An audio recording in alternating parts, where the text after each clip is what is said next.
we have the invitation of divine grace. It comes through in a prefigured form in the reading from the prophet Isaiah, a banquet. Many are invited, exquisite, prepared by the Master himself. And in the Gospel we have the fullness. The immediate reading would be that of the chosen people who, it would seem, did not realize what their privilege actually was.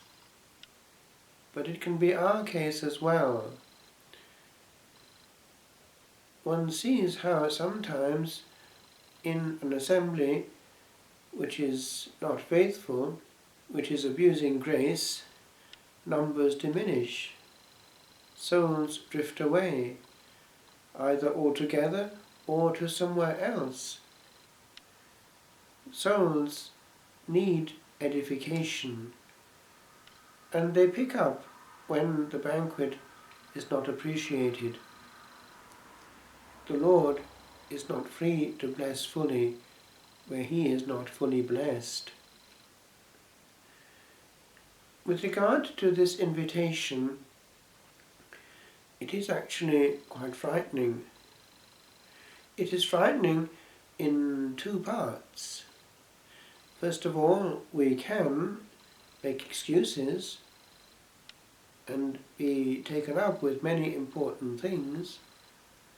And then also we can find ourselves not honouring the host by not wearing what is appropriate. I was quite moved in the 80s in France when by chance this manuscript came into my hands. It was a message from the beyond, and calmly I translated it. Unfortunately, it is true.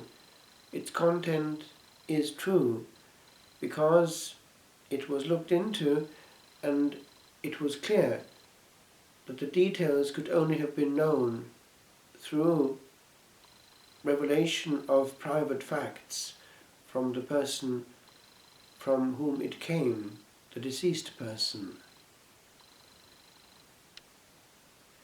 And so it is that we have here something which is a warning. But the warning is quite explicit, and it needs to be looked at again in this context, unfortunately, because precisely the excuses made are very valid in our day, it would seem.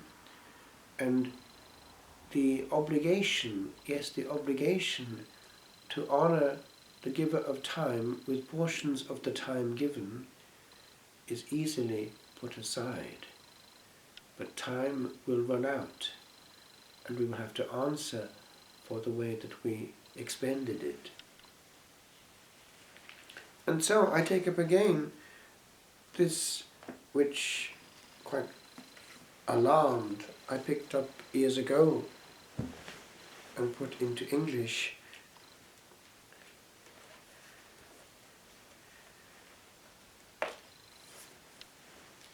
This was found in the drawer of a young nun. It is possible that she entered the convent in a state of shock after the experience. She had worked with this person who died and had tried to warn her. And we know what happened. This frightening message came back. She had not made it on the other side. And she goes into detail. But there is one detail that I would like to look at, because in this context it says it all.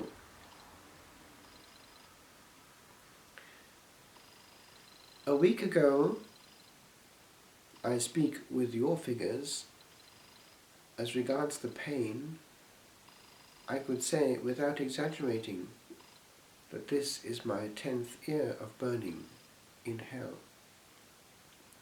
A week ago, then, my husband and I were on an outing for the Sunday, our last. It was dawning radiantly. I felt as well as ever I had felt.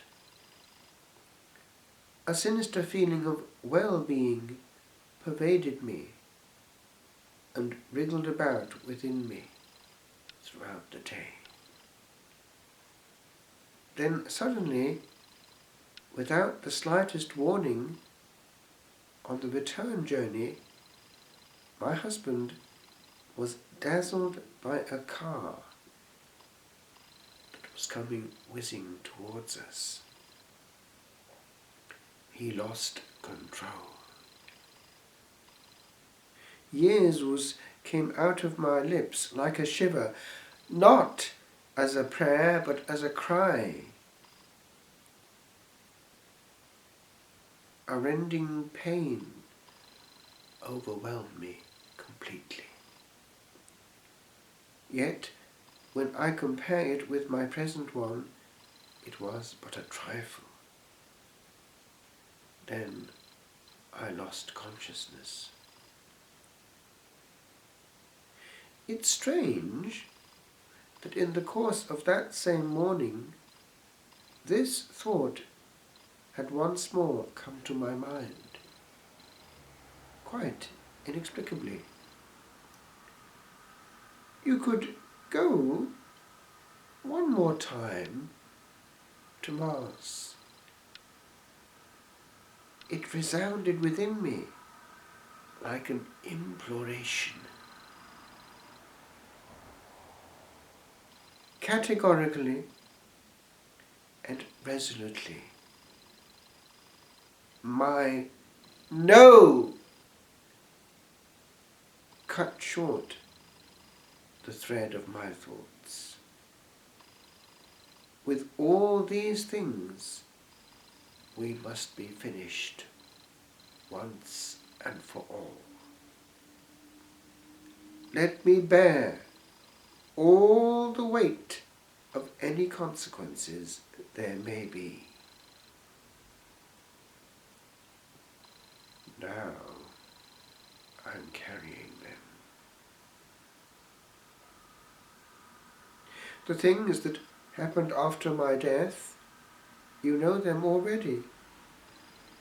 My husband's fate, my mother's, what happened to my corpse, and the way the funeral ran. All these I knew by means of the natural perceptions that we have here. As for what happens upon earth, we have a vague sort of knowledge of it.